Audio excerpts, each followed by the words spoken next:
What's up, guys? Eli here, back for another new stuff video. Yet again another stack of death metal, all death metal. So you death metal people, fans, guys, whatever. Yeah, let's see what I got.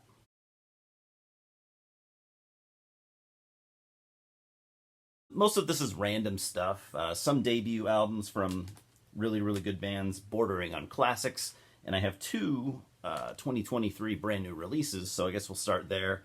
We'll talk about that. Of course, we got to have the newest album from Cannibal Corpse with Chaos Horrific. I've already listened to this 2 or 3 times. It just came out yesterday.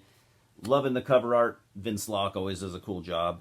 I actually have a 6-page review written up for it, so I will be uploading that video maybe even before you see this. It might already be up. I'm not really sure. So as far as, Cannibal Corpse, for some people, it's death metal comfort food. For some people, it's more than that. As far as different elements, what this album brings to the table, maybe that other albums didn't. Of course, not a ton, but there is the presence of Eric Rutan is felt a little bit more here.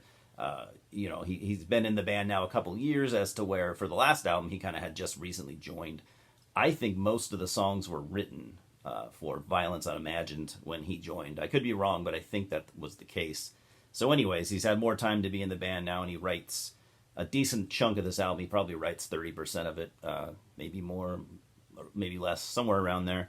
And I also love the booklet because, this release has the most Vince Locke art out of anything they've ever, any of their albums. It's cool because each song gets its own piece of artwork. I'll just show a few. You got that. That's like the zombie version of Frank Frazetta, which is fucking cool. You got the next one. Yeah, I had a blast going through this booklet. Man, they must have had to pay Vince a good amount of money to do all this fucking art. Not only cover art, but, there's, like I said, there's the 10 different artworks here. So, needless to say, I enjoyed this album quite a bit. Do I like it as much or more than Violence Unimagined? I'm not sure just yet. It only came out yesterday. So far, not as much, but I enjoyed the hell out of it. I listened to it, like I said, 3 times. Not just because of the review. I listened to it 3 times just because I wanted to keep listening. So, I don't know, what do you guys think about the new Cannibal Corpse? You like it more or less than Violence Unimagined?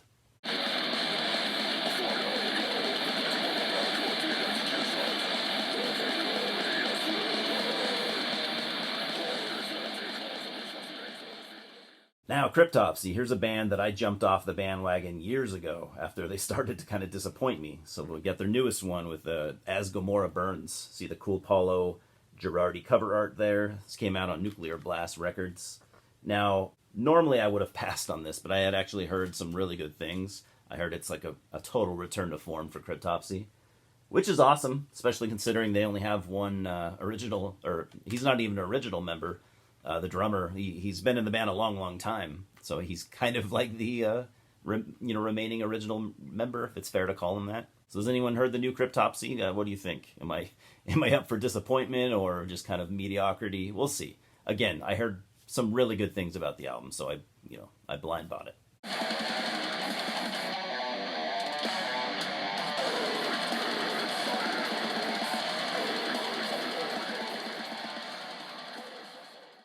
Then we've got The Darkening with Awake.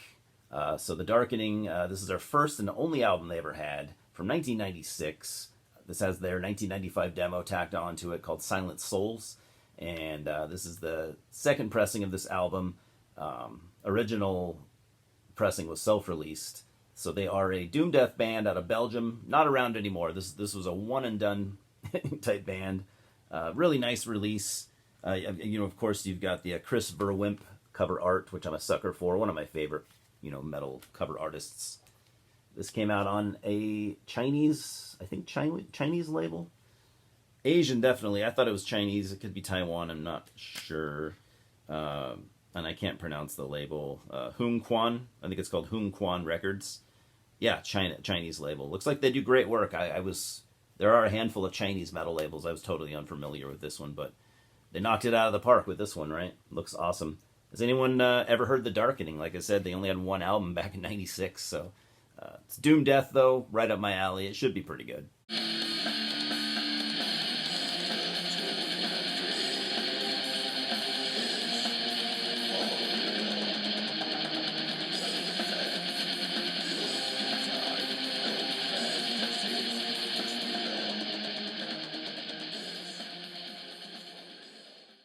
Then we have both full-length albums. I think they only had two from Texas's Crucifixion. So Crucifixion were a death metal band out of Houston, Texas, formed. They were active from 1990 to 1998, and this album here, their debut full-length, is widely considered kind of a modern classic. We have Desert of Shattered Hopes. Originally came out in 93. This is a 2020 repress with their 1991 demo tacked onto it. Came out on this La Caverna Records label I was not familiar with. I can't remember if they're from Puerto Rico, if it's a Puerto Rican label or something like that. I want to say Central America for sure. Looks like they hand number their releases, which is cool because I like how they do it on the back. You know, usually they do it in other places, not right on the back. So I thought that was a nice little touch, something a little different. So this is just, if you've never heard Crucifixion, probably out of everything I'm showing today, if you haven't heard this band, check this one out first, because this is just some great, just ugly, kind of not quite doom death, but, you know, just that down-paced, nasty doom death, kind of doomy death metal, let's call it. I haven't listened to it in a long time, so I can't give it like a great description, but I just remember loving the shit out of it, probably about 15 or 20 years ago. So when I saw that, I'm like, yes, I need that album in my collection, especially so I can re-listen to it, see if it holds up to, you know, my memories, which I just remember liking it a lot.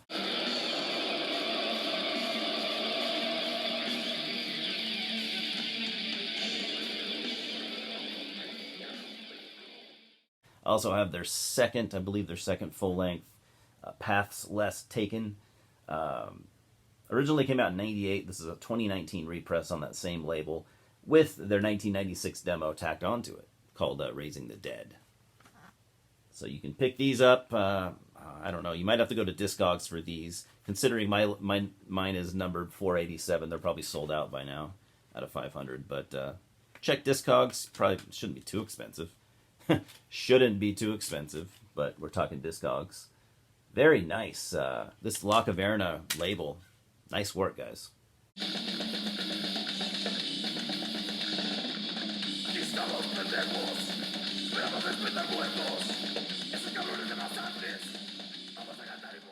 Then from my buddy Scott over at the No Solution channel, graciously sent me this Infested compilation. I'm super happy to have it. I never had any Infested in my collection, and I had always wanted to.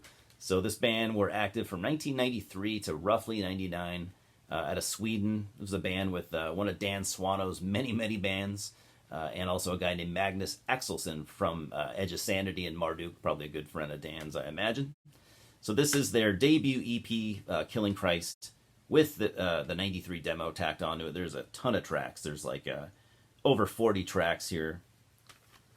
So it's called Satanic Serenade. It's put out by Dive Bomb Records, who just do an amazing job. This is this very nice packaging, super thick booklet. Very cool band photo right there. Classic as far as I'm concerned. And it's 2 discs. I don't think I said that. If you've never heard Infested, this is basically Dan Swano paying tribute to Deicide. That is exactly what he was going for, and it is exactly what he achieved. So if you're a huge Deicide fan like I am, that should be mandatory listening. Yeah, the demo, or the EP originally came out in 1996. This is a 2016 repress, by the way.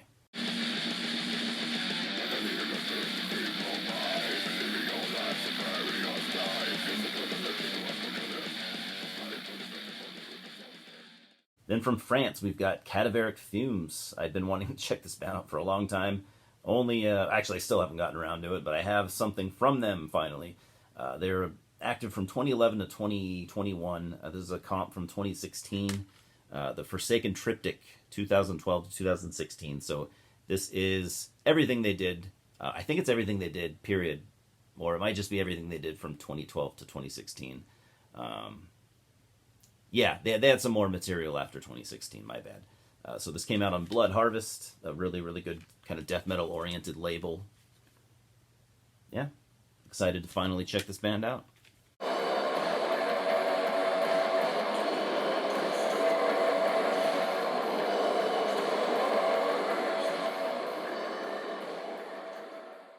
Then we've got the Mighty at the Gates, their debut album from The Red in the Sky, or the debut album from, when did it come out? 92. The Red in the Sky is Ours. This is the only thing from their older days that I didn't have, and I actually used to have it. Lost it years ago, so this is a 2001 repress. Originally came out in 92. Peaceville Records, nice little slipcase. Nothing too different under it, but there you have it. So At the Gates, yeah, one of the most famous melodic death metal bands of all time. You know, they came out in 1990, were around for a while. They left for a good while, came back, and they're still kicking. They have like 3 albums since they reformed, which have been pretty good. Maybe not amazing, but pretty good. I've enjoyed them. So this album is kind of, in my opinion, this is kind of the odd man out in their discography. You got it's melodic death metal like you would know from them, but it's less thrash oriented, kind of like Slaughter of the Soul has a lot of thrash influences. This is more melancholic, and they had a violin player on this one, which they wouldn't use on anything they did beyond this. Not sure why. I assume they had got that from My Dying Bride, but I'm not sure. This is 92. I can't remember when My Dying Bride started using violins, but it's used sparsely. Don't get me wrong; it's not like folk metal or anything like that. It's used for like an occasional a bit of melancholy, and it works. I think it's pretty cool. Not everyone is into that violin on this album, but I dig it.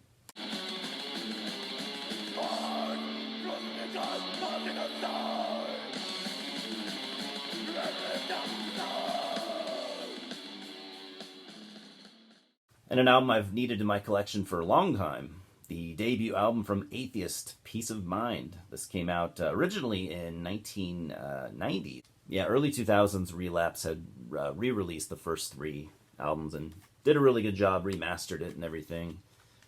Just classic technical sort of death metal. And this also has the Beyond demo and, the Beyond demo, the Hell Hath No Mercy demo, which is only 1 song, I guess. And the On They Slay demo from when they were their pre-Atheist days. They were called Ravage. There's a lot of stuff on here, and I'm really happy to have it finally. I worship this band. I've had their second and third albums in my collection for years and years, and why it took me so long to get this, I'm not really sure. I kind of prefer their second album, Unquestionable Presence, but this is, most people say this is by far their best. It just depends.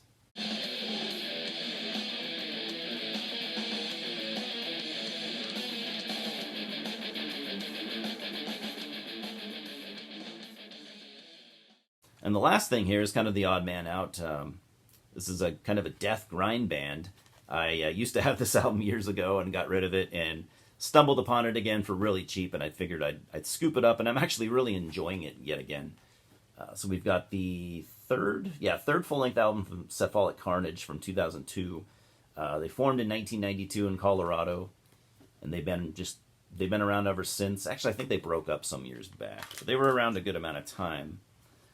You might be familiar with them. Came out on Relapse Records, by the way. They were just kind of like experimental grindcore with some avant-garde death metal influences.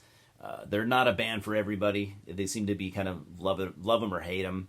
I don't really like all their stuff. This is what I like the most from them. It's just weird death grind. And these guys were total stoners, which I suppose it shows, but it's cool. I like that album quite a bit. Again, like I said, I've been really enjoying it lately after not hearing it for like 15 years. So.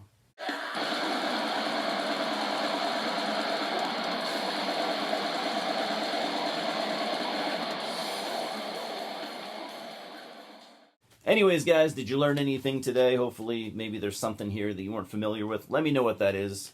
Let me know if you plan on checking any of this stuff out, or let me know if you're just a fan of any of it, because there's some killer stuff here. And that will be all for today. As always, I appreciate you guys stopping by. Louie's off doing Louie things, but we'll talk soon, huh? Fucking cheers.